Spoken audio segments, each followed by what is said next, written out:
Welcome, everyone. If you're an educator, a curriculum director, or a drama teacher looking for ways to truly captivate your students, well, you are definitely in the right place. Okay, let's dive into this.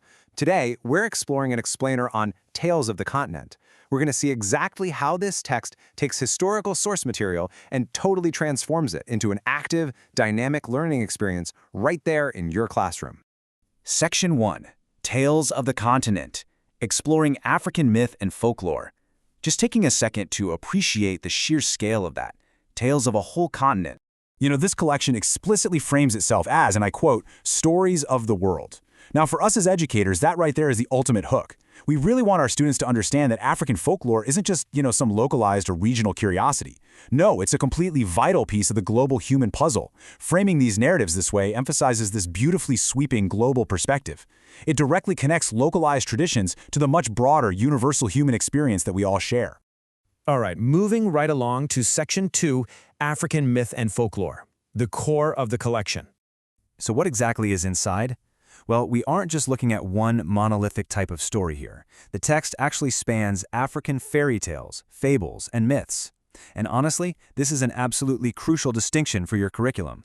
Think about it. You get the magic and the moral journeys of fairy tales, the punchy, character-driven lessons of fables, and those massive, universe-spanning questions that you only really find in myths. It's like a giant puzzle of narrative devices. This rich variety lets you teach multiple storytelling techniques, all from the exact same core material. It's a real game changer. Which brings us to Section 3, a Reader's Theater collection, format and audience. Now, what's really interesting about this is how it defines the exact pedagogical tool we're working with here. Reader's Theater is, by definition, formatted specifically for reading aloud and classroom performance. As any drama teacher will tell you, this format relies entirely on the power of the voice and character expression. That means no complex costumes to build, no stressful memorization required.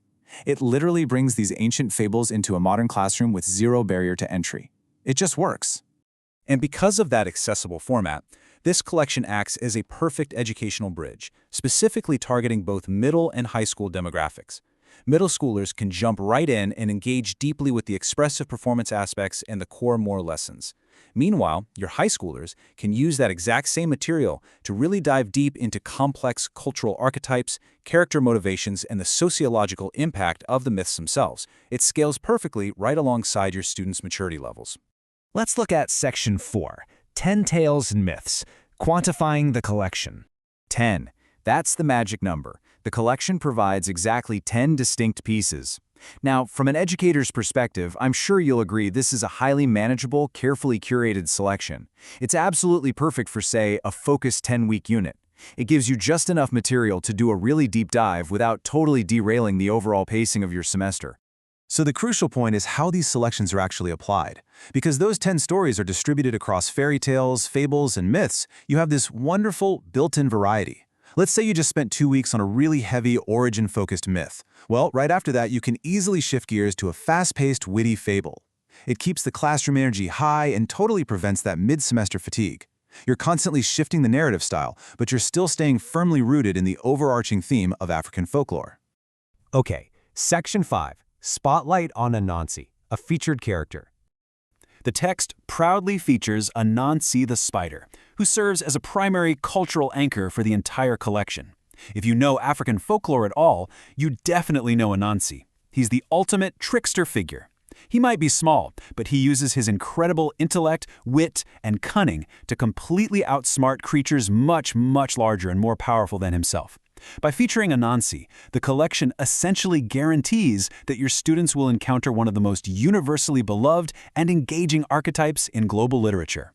And this brilliantly illustrates the exact pedagogical journey this collection offers. It's a fantastic two-step process. Step 1, you hook the students with Anansi's highly entertaining, clever antics. They absolutely love it.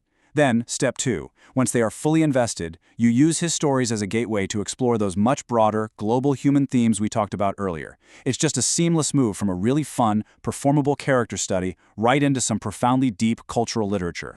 Which leads us to our final part, Section 6, bringing it to the classroom. Your next steps. So, we've seen how the Reader's Theater format really activates the text, bridging middle and high school students through 10 perfectly paced tales. And we've seen how unforgettable characters like Anansi serve as the perfect gateway to global understanding. The structure is all laid out for us. So the final question I want to leave you with today is this: how will you bring the stories of the world to your middle and high school readers? The tools are literally right there, waiting to turn ancient African myths into living, breathing lessons. Thank you so much for joining me for this explainer, and hey, happy teaching!